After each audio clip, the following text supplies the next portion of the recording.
Hazreti Cabir'e de Peygamber Aleyhisselam aytdı. 5 nerse orozonu buzat, daharatı buzat dedi.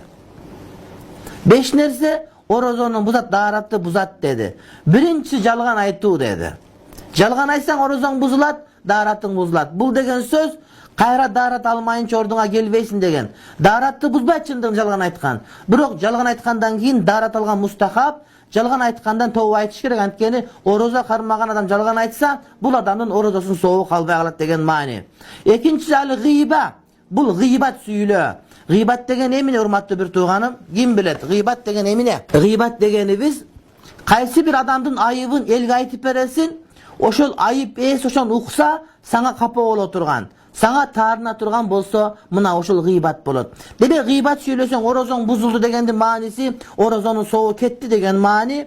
Ошондой дараттын бузулду деген сөз, дарат гыйбат сүйлөгөндөн кийин сен сөз дарат алышың керек. Болбосо ошол гыйбат таасирин берип отуруп жүрөгүңдөгү коркунуч кетип калат деген маани. Үчүнчүсү намима. Намима ушакчылык, бирөөнүн сөзүн башка бирөөгө ташып барасың, экөөнүн ортосундагы мамиле бузулуу үчүн. Бирөөнүн сөзүн башка бирөөгө ташып барасың, экөөнүн ортосундагы мамиле бузулуу үчүн. Төртүнчүсү вал яминул казиба, жалгандан касам ичүү.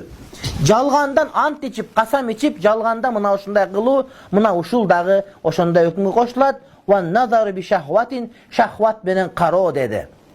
Шахват менен бирөөнүн жаман жерин, уят жерин карасаң, жылаңач эркектерди, эркектер жылаңач аялдарды, же аялдар жылаңач аялдарды, эркектер жылаңач эркектерди, шахват менен көзүң кокусунан түшүп калса кечиримдүү.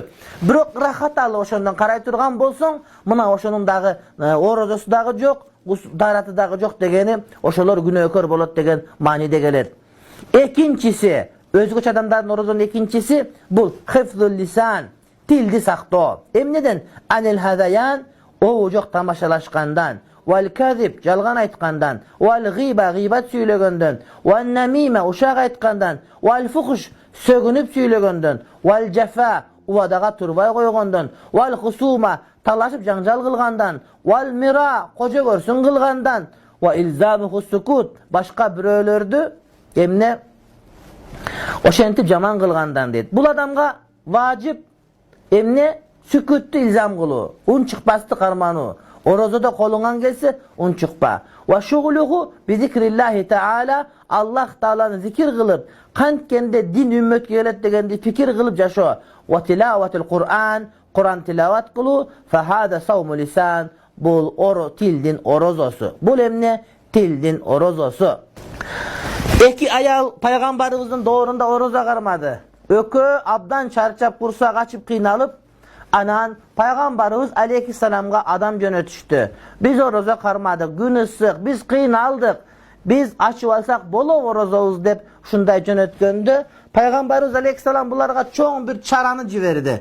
Ушул чарага барып өкө баягы эле жеген нерселерин куссун деди. Биринчи аял келгенде кусканда оозунан жаңы кан чыкты, жаңы эт чыкты чайналган. Жарым чараны толтурду. Экинчи дагы оозунан кусканда жаңы кан, жаңы эт чыгып, бул эки чараны толтурду. Адамдын баары таң калды. Ошондо пайгамбар алейхиссалам айтты: "Бул өкө эмне кылды билесиңерби? Бул өкө орозо кармады, бирок олтуруп алып гыйбат кылды.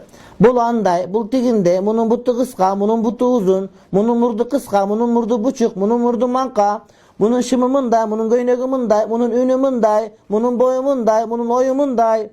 Ошо окшогондор сүйлөп гыйбат кылып олтурду дейт. Ошол өкөнүн жеген эттери деди. Демек гыйбат кылган адам өзүнүн мусулман бир тууган этин чийкирей жегенге барабар күнөө. Ошондуктан орозо кармаган ушул урматтуу эже карындаштар, колдон келишинче биз ызычуу кылбастан орозо кармаганга эмне аракет кылышыбыз керек. Гыйбат сүйлөбөй, жалган айтпай, мен орозо элемге кокуй деп гыйбат сүйлөп калган абысындарды, подружка курбуларды, коңшулардын бардыгын токтотконго аракет кылышыбыз керек. Мына ошондо биз урматтуу бир тууганым эмне күнөөкөр болбойбуз. Пайгамбарыбыз айтат: "Ал-мугтабу вал-мустами'у шарикани фил исм." Гыйбатты сүйлөгөн адам дагы, аны уккан адам дагы экөө тең күнөөгө шериктеш деди. Гыйбатты сүйлөгөн адам дагы, аны уккан адам дагы экөө тең күнөөгө шериктеш деди. Орозо кармап оозунан жаман сөз чыкса, орозосу кабыл болобу? орозосунун кабыл болбой калууга өтө чоң ыктымалдары бар. Анткени пайгамбар